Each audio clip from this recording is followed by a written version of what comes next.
سلام و درود بر شما. حسین رحیمی هستم، معامله‌گر بازارهای مالی. با شما هستیم با دوره استارتر فارکس.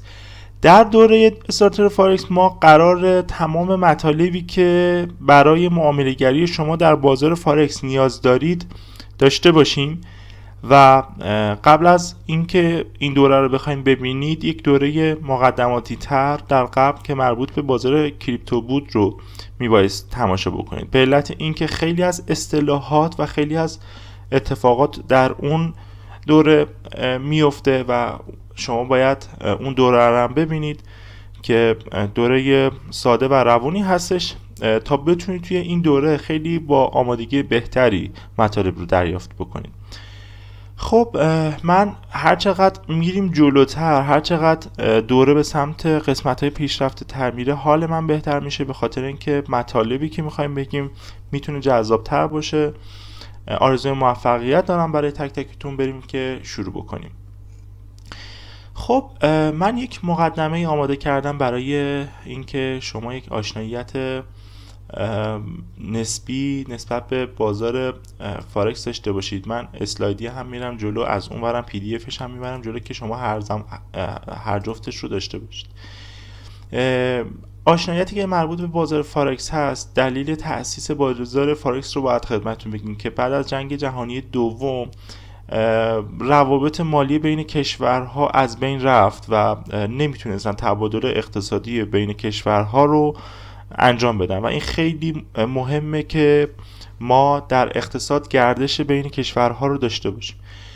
لذا به خاطر این قضیه یک نظام مدیریت پولی اومد روی کار به نام برتون وودز که اومدن کشورهایی که حالا اینجا اسمشون آوردم: ایالات متحده، کانادا، اروپای باختری، استرالیا، ژاپن و کشور دیگه هم بودن که دور هم جمع شدن و طبق یک نظام مدیریت پولی قوانین خودشون رو بستن که بتونن معاملات خودشون رو بین کشورها انجام بدن و اقتصادشون بتونه حرکت خودش رو داشته باشه.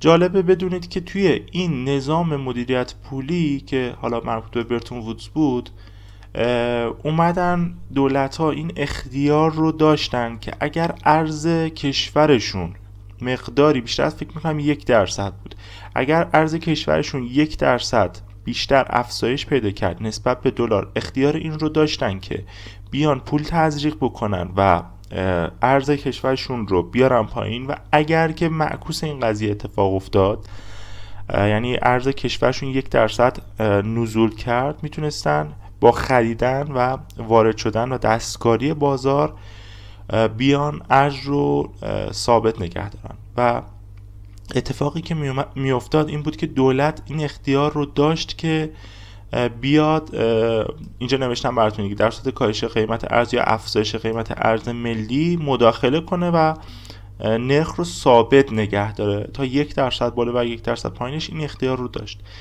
و نکته که وجود داشت در نظام مدیریت پولی برتون وودز این نکته بود که دولت ها میبایست به ازای و مقدار ارزی که در کشورشون دارن پشتوانه طلا رو در بانک مرکزی خودشون نگه می‌داشتن.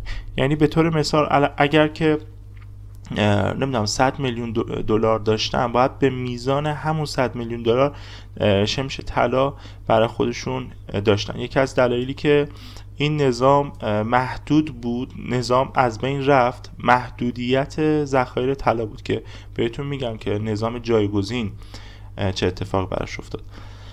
و خب حالا بهش میپردازیم که اصلا اصلی ترین دلیل مستقل شدن دلار آمریکا از طلا هم این قضیه بود. پس اگر من تا اینجا کار یه جمع‌بندی بکنم، بعد از جنگ جهانی دوم روابط اقتصادی بین کشورها از بین رفت و یک جمعی اتفاق افتاد در مکانی به نام برتون وودز، یعنی اسم مکانش هم برتون وودز بود، که این کشورها اومدن توافق کردن که معاملات خودشون رو انجام بدن توی یک پلتفرم و یک قوانینی که مشخص شد و اومدن پشتوانه ارز خودشون رو طلا گذاشتن و این اختیار رو داشتن که دولت‌ها بتونن روی نظام مالی کشورشون دخالت بکنن و نذارن نوسانات شدید باشه. جالبه بدونید که وضعیت اقتصادی خوبی توی اون دوران بود، یعنی توی دوران نظام مدیریت پولی برتون وودز اقتصاد خیلی خوبی رو تونستن ببرن جلو.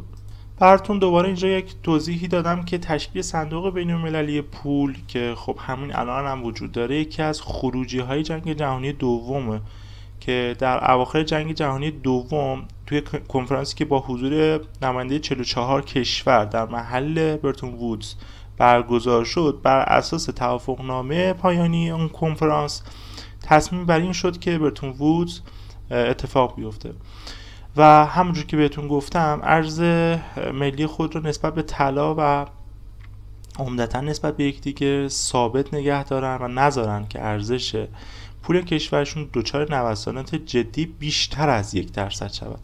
یکی از مهمترین وظایف صندوق بین‌المللی پول تسویه‌ها و راهنمودهای بسیار مهم و منطقی در تصمیمات پولی و بانکی کشورها است. این اتفاقی بود که در مرحله اول ما توی بازار فارکس داشتیم. یه مقدار داره تیتراژ میره که حداقل یه دید کلی نسبت به بازار فارکس داشته باشید. خیلی بیشتر هم میتونید مطالعه بکنید. من این سری تکست ها گذاشتم براتون که اگر دوست داشتید ویدیو رو استاپ میکنید.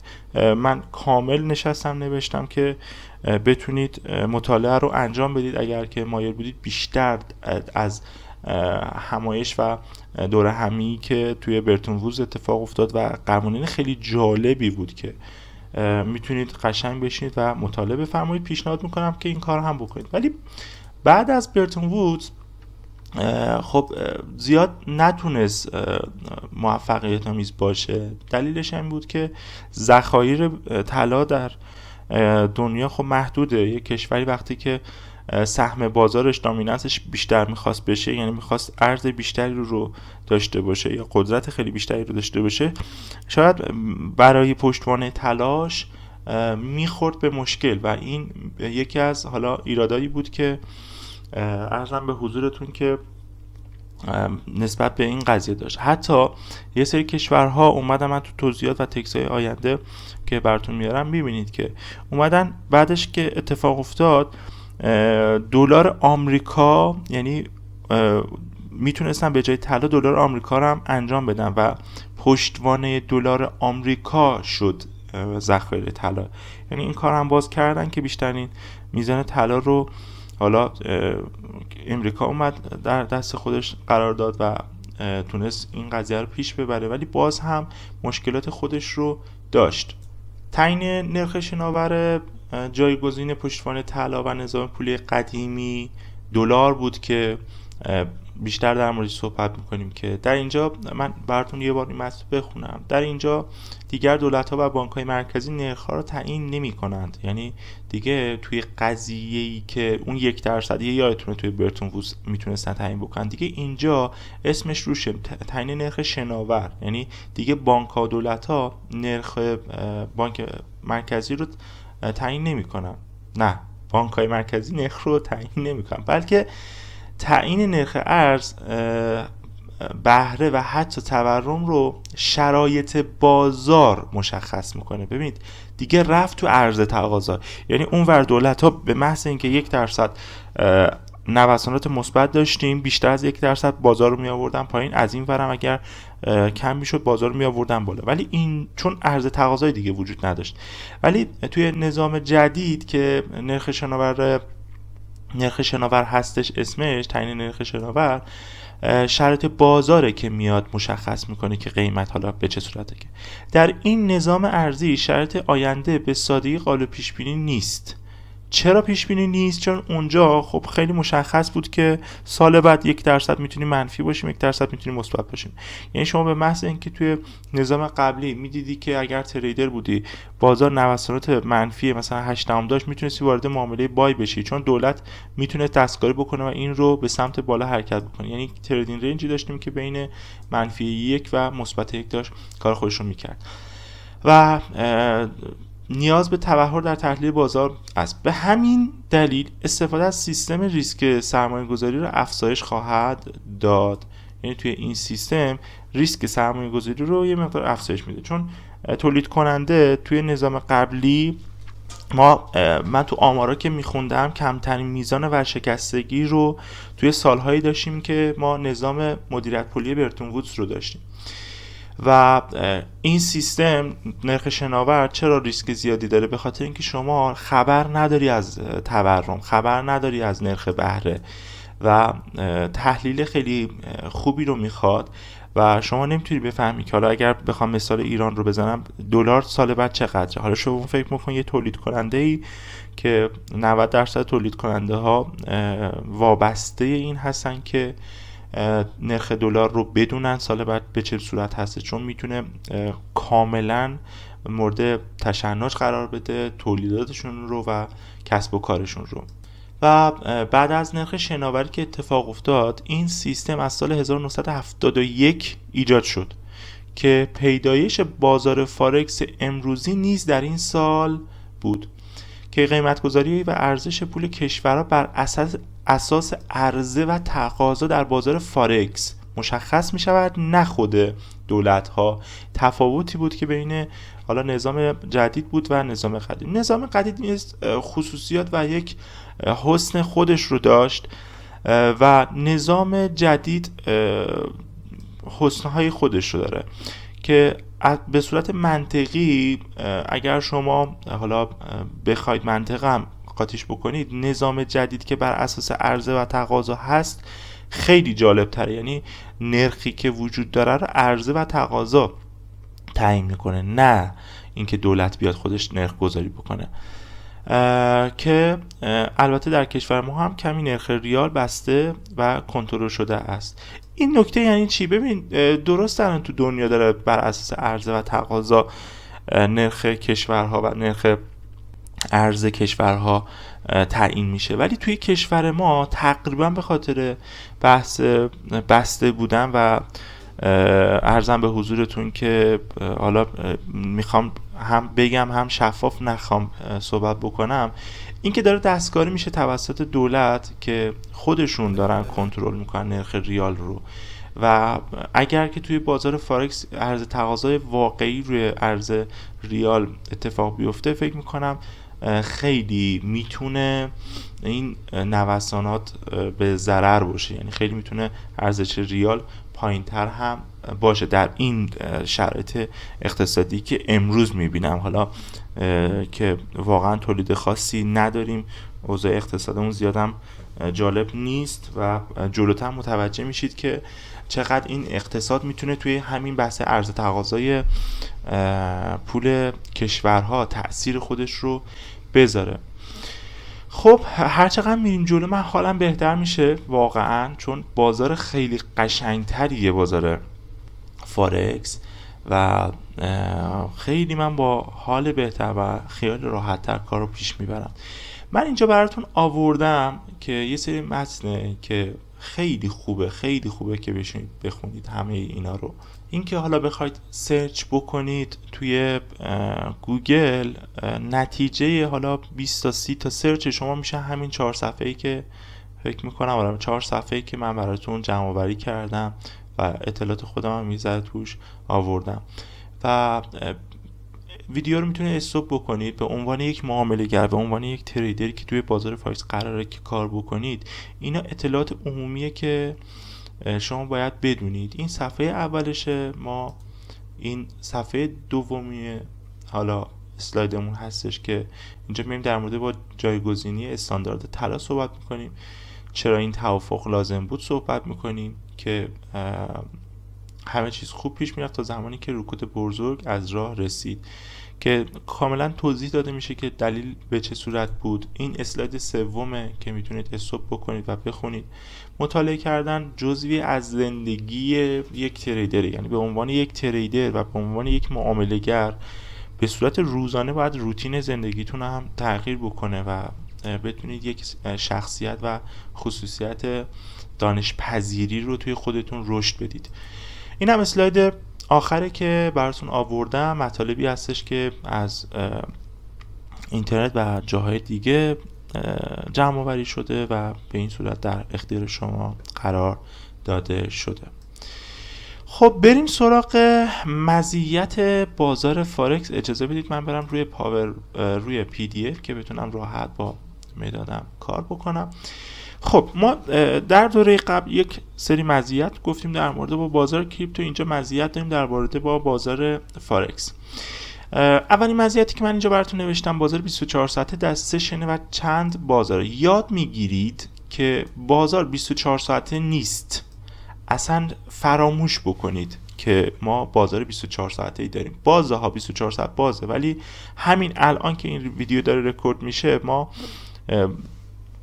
حالا تعطیلات کریسمس هستیم، یه سری بازارها بازه. خب ولی وقتی که امریکا نیست، وقتی که بازارهای بزرگ جهانی نیستن، این بندگان خدایی که حالا بازم هستن ول معطرن، اصلا نمیدونم بازار کجا بره.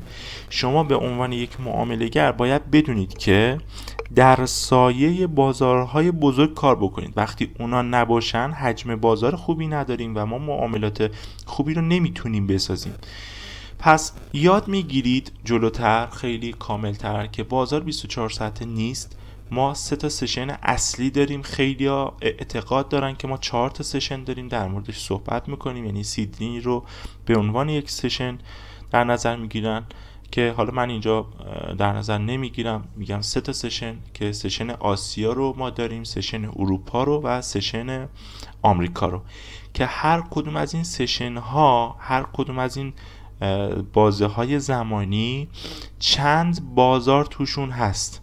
یعنی بازار اروپا تشکیل شده از چندین زیر بازار آسیا به همین ترتیب و بازار آمریکا هم به همین ترتیب که در موردش مفصل صحبت میکنیم. بدون محدودیت مکانی برای کسب درآمد، فوق‌العاده ترین چیزی که من عاشق این شغل شدم همین قضیه است که شما هر جایی میتونی کارت رو انجام بدی و این خیلی جذابه. مزیتیه که به نظر من نسبت به شغلای دیگه داره میتونه این باشه، از نظر سخت کوشی، تلاش یا هر چیزی میشه برابری بکنه با شغلای دیگه. این رو من بارها گفتم. یعنی شما فکر نکنید که یه مثلا پزشکی که داره ماهی چه میدونم 200 میلیون کار میکنه، تریدرم به همون صورته. واقعا باید اندازه همون پزشک سالهای سال زحمت بکشید، یعنی همون مراحله. ولی اون پزشک محدوده به مکان خاصی که هر روز صبح مثلا توی بیمارستان خودش، توی مطب خودش حضور پیدا بکنه. ولی یک تریدر حداقل چیزی که داره اینه که آزادی مکانی رو داره، لپتاپش رو برمی‌داره میره هر جایی که بخواد کارش رو انجام میده. بدون واسطه بودن جذابیت بیشتری از نظر شخصیتی. من نمیدونم، اصلا قبل از اینکه با بازار فارکس هم آشنا بشم هیچ موقع دوست نداشتم که وسط شغل من یک واسطی وجود داشته باشه. همیشه دوست داشتم که مستقل و مستقیم کار بکنم و باز این مزیتی هستش که توی بازار فارکس هستش. برای من خیلی جذاب میتونه باشه. دسترسی عموم به اطلاعات. بعدن یاد میگیرید که ما به دیتای خیلی خوبی دسترسی داریم. توی بازار کریپتو هم حالا باید پول میدادید یه سری جاها که دیتا بهتون میداد، توی سایت های آنچین یا توی سایت هایی که داریم. توی بازار فارکس متوجه میشید که ما میتونیم دسترسی پیدا بکنیم به حجم های معامله شده، حجم هایی که میخواد معامله بشه. یعنی هم لیمیت ها رو میتونیم ببینیم که در آینده میخواد فعال بشه، هم پوزیشن هایی که انجام شده رو میتونیم ببینیم و خیلی دیتا دیگه. انقدر دیتا داریم که ریت های اخبار، ریت های خبری رو ما میتونیم توی بازار فارکس شفاف ببینیم، نرخ بهره رو ببینیم. همه اینا شفاف در دسترس عموم هستش که توی معاملات شما خیلی تأثیر گذاره. ضریب اهرمی که خب تو کریپتو هم داشتیم، اینجا هم داریم. اینجا هم ما اهرم داریم، یعنی میتونیم با سرمایه بیشتر از سرمایه خودمون کار بکنیم. نقدینگی بالا که ما بیشترین نقدینگی رو توی بازار فارکس داریم که اینجا اصلا هیولاییه واسه خودش. ببینید زمانی که شما بتونید توی بازار فارکس کار بکنید، چون خیلی حرفه‌ای تر از بازارهای دیگه است، تقریبا کار کردن توی بازارهای دیگه مثل بورس داخل، بورس تهران و بازار کریپتو براتون خیلی آسون تره ولی معمولا کار نمی کنن بچه ها. من خودم هم کار نمی کنم. چرا؟ وقتی یک بازاری وجود داره که خیلی حرفه‌ای تره، حجم بالاتری داره و امکانات بهتری داره، برای چی من بیام مثلا با یه بازاری که بخواد منو اذیت بکنه کار بکنم؟ دو طرفه بودن و باید بلد باشید. توی دوره قبل خدمتتون گفتیم، این ویدیو اوله ها، ولی ویدیو اول از دوره فارکسه. ما یه دوره کامل داشتیم که در بازار کریپتو بود. تو اونجا گفتیم که بازار دو طرفه چیه. نوسانات بالایی داره، یعنی نوساناتش واقعا قابل قبوله. یه دیدگاه اشتباهی که خیلی دارن این که ما تو کریپتو میتونیم خیلی بیشتر سود بکنیم، چون توی ارز مثلا ما چه میدونم میتونیم توی یه روز 100% رشد داشته باشیم. اینا هنوز رشدهای عجیب غریب موقع اعلام اخبار فارکس رو ندیدن که میگن نوسانات اینجا خوب نیست. اتفاقا اینجا نوسانات منطقی و خوب خودش رو هم داره و میریم جلو میبینید که توی 0.01 ثانیه با اعلام نرخی که حالا بانک مرکزی آمریکا اعلام میکنه، آقای پاول اعلام میکنه، بازار یه حرکتایی میکنه. اگر که حرفه‌ای باشید عشق میکنید، اگر هم که حرفه‌ای نباشید بعدش میتونید عشق بکنید. بدون مالیات بودن در یه سری کشورها، خب شما خیلی از کشورها رو میتونید مالیات ندید. حالا یه سری کشورها هم مالیات داره. الان آمریکا سفت و سخت هستش در مورد با مالیات. آلمان میدونم که یه مقدار مالیاتش زیاده، فکر میکنم نزدیک به 40% درآمد شما باید تقدیم بکنید به دولت. البته که دولت هم چیزایی که در اختیار شما میذارن ارزش اون 40% رو میتونه داشته باشه، ولی یه سری کشورها هستن مالیات نمیدن و امارات رو میدونم تا گردش حساب سالیانه یه عدد خیلی بزرگی شما مالیات نداری، بعد از اونم درصد مالیات که میدی خیلی کمه.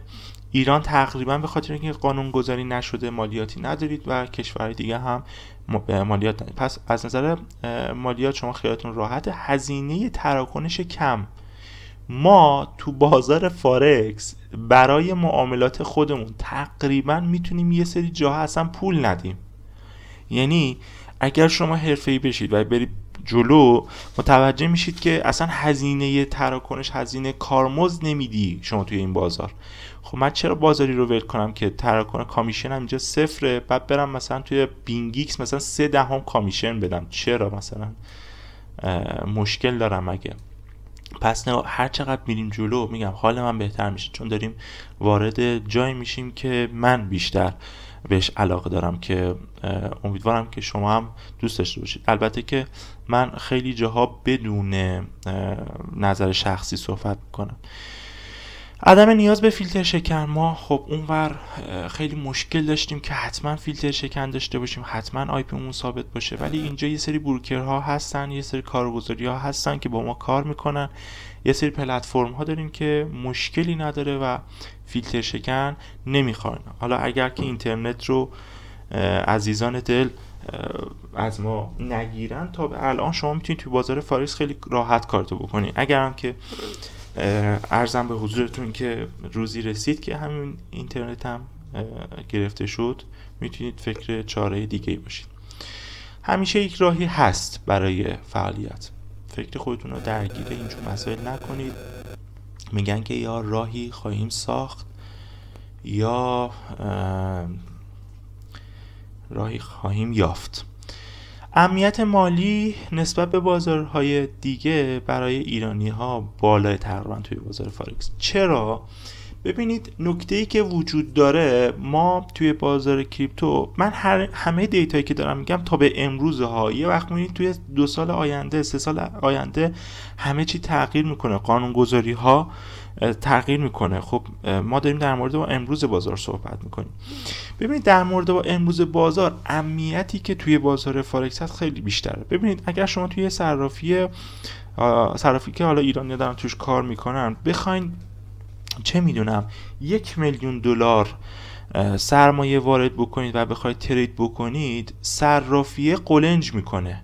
اصلا نمیکشه، اصلا دیگه نابود میشه. چرا؟ چون نه حجم پول شما رو میتونه پر بکنه اگر بخواید سفارشی بذارید، اصلا ظرفیتشو نداره، نمیتونه اوردر شما رو پر بکنه، نمیتونه تارگت شما رو پر بکنه، اصلا میریزه به هم. خب و این پول توی اون صرافی خیلی عدد زیادیه که شما رو زیر ذره‌بین میبره که با اسم و فامیلی و تمام مشخصات فلانی اومده داره ترید میکنه. حتی صرافی میتونه به خاطر اینکه شما حجم پول زیادی دارید یه مقدار اذیتتون بکنه. خب ولی امنیت مالی تو بازار فارکس بیشتره. چرا؟ نقدینگی با 1,000,000 دلار توی بروکرهایی که حالا بهتون سعی میکنم اسم بیارم شوخیه، اصلا عددی نیست. خب یعنی یه نفر 1,000,000 دلار داشته باشه بیاد تو بازار فارکس اصلا نمیتونه بگه منم، به خاطر اینکه هیچی نیست واقعا. خیلی راحت اوردراش پر میشه، خیلی راحت کاراش انجام میده، ترانسفرش انجام میده. امنیت مالی تو فارکس یه مقدار از نظر من بیشتره. چرا بیشتره؟ به خاطر اینکه ما تو خیلی از بروکرها با کارت ملی خودمون، با شناسنامه خودمون، با مدارک پاسپورت و مدارک هویت خودمون داریم حساب میسازیم. یک، اتفاقی که تو کریپتو نمیفته. دو، داری فارسی صحبت میکنی با بروکرت، یعنی پشتیبانی فارسی داره، همه چی مشخص، روشن، شفاف و خیلی راحت میتونی کارتو انجام بدی. و ما بازار کریپتو رو به تازگی داریم، یعنی زیاد پشتوانه و تاریخچه زیادی نداره. ولی توی بازار فارکس ما بروکری داریم که 50 ساله داره کار میکنه، 50 ساله، 40 ساله با ایرانیا دارن کار میکنن. خب و خب وقتی که همچین بروکری هست شما دیگه امنیت مالی چی میخوای؟ و بهتون معرفی میکنم، هر چقدر بریم جلو بیشتر در موردش صحبت میکنیم.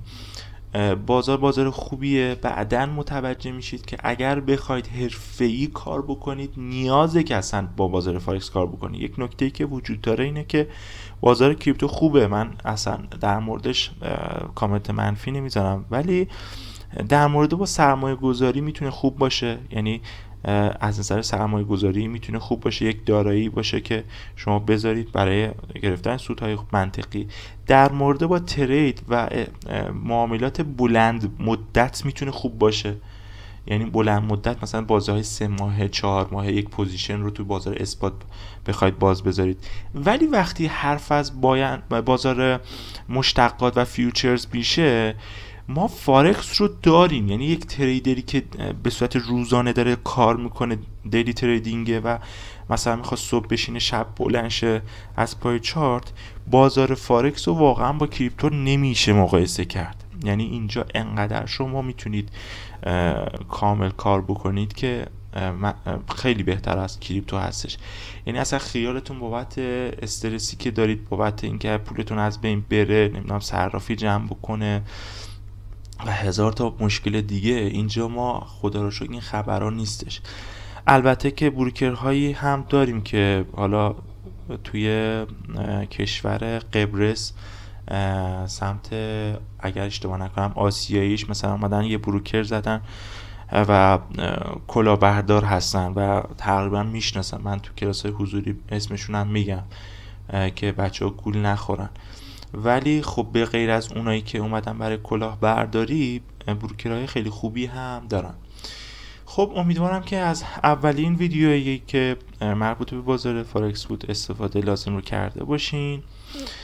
آرزوی واقعا کسب سود و موفقیت دارم برای تک تکتون. پرسود و پربرکت باشید.